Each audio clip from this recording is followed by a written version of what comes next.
Magandang hapon po sa inyong lahat. Welcome back po dito sa channel namin. Bali, pinabago ko yung ayos. Kasi dati, yung lamesa, parang nakapahalang siya pag ganon. Pag ganon, kaso nung nagkaroon ng sopa, masyado masikip ang daanan. Hindi na makadaan ang tao. Kaya, minabuti ko na lang na pahaba siya. Parang pag ganon.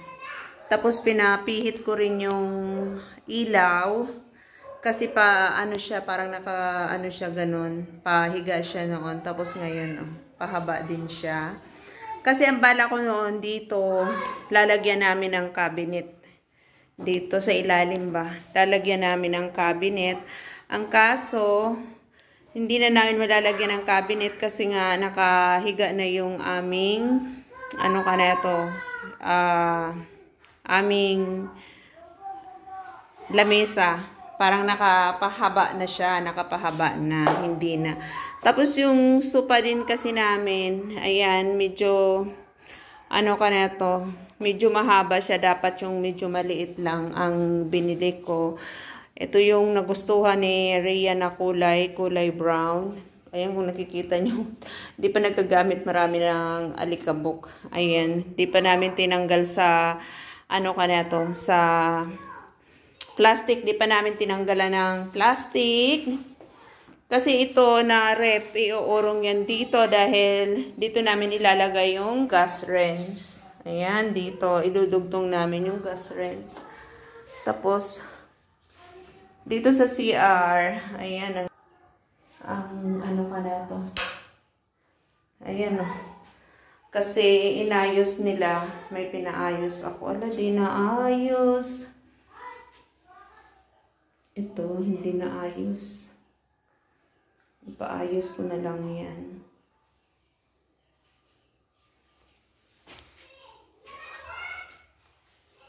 Ayan mayroon kasi natanggal na tiles dito, pinapaayos ko.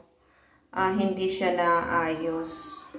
Tapos dito, papapalitan ko siya ng yung salamin na lang ang ilalagay ko na pinto dito sa ilalim niya para mas maganda siya. Ayan. Meron naman kaming kalan dito, yung lumang hindi naman to luma. Ginamit ko lang ito noon nung nagluluto ako.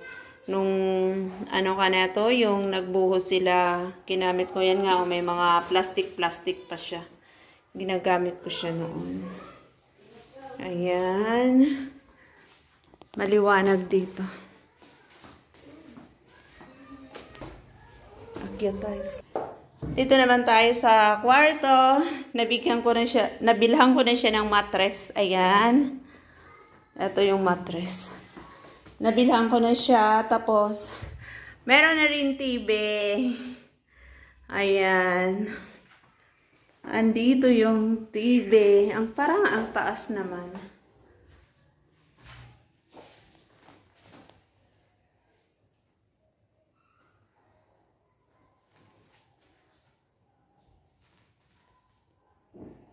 Taas, parang natataasan ako. Sobrang mataas siya sa tingin ko. Ayan siya. Meron na siyang TV. Bali, ayan, hinayaan lang namin yung tubig dito na tumulo. Ayan, madumi na naman yung sahig kasi yung pumapasok.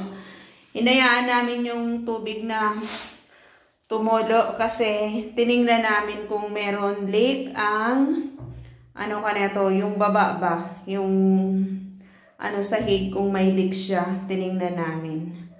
Ayan, kaya okay na.